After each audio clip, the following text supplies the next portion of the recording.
announced they'd found an unidentified flying object, a UFO, and then quickly changed their story, saying apparently it was just a weather balloon.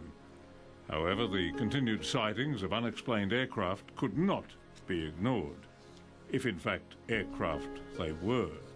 Since 1947, we have received and analyzed between 1,000 and 2,000 reports that have come to us from all kinds of sources. Of this great mass of reports, we have been able adequately to explain the great bulk of them. However, there have been a certain percentage of this volume of reports that have been made by credible observers of relatively incredible things. The same studies were going on in Australia. UFO researcher Bill Chalker gained access to the Australian military's UFO files back in the 80s. What I saw amongst thousands of cases in our own government files was dozens and dozens of really compelling cases, sightings by military pilots, close encounter reports, things that as a scientist I couldn't readily explain. But not everyone's convinced. Editor of spaceinfo.com.au Jonathan Nally says the evidence just isn't out there.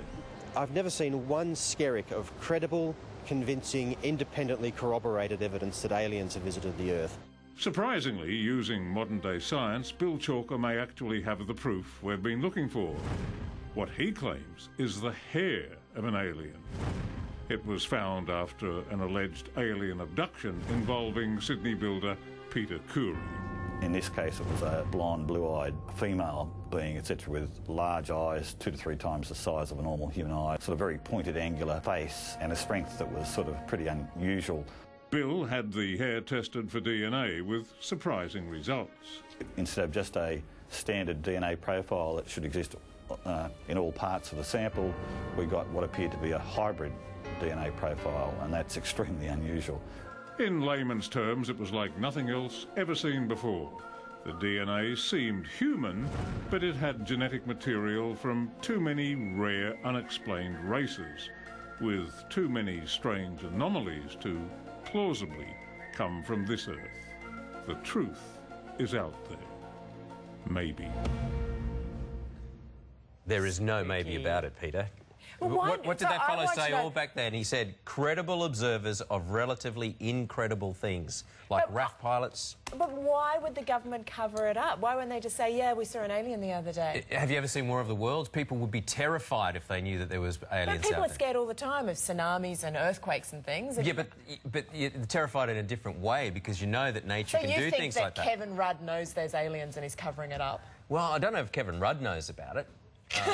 President Obama? Anybody? Obama might be onto it, yeah. No, We've got to hide this from the people. You've got to keep an open mind about it. I just can't imagine that. Look, you know, they're everywhere. Everywhere. Oh, there goes one now. I'm scared. Hey, you know that lovely lady who plays, I think, Anna in V? Oh, that beautiful one with the dark hair? Yeah, she was in Vancouver at a place that we were having dinner at. And eventually, Pete Stefanovic and I, who were having a drink, eventually she had it back to us. So eventually we said, hi. And she said,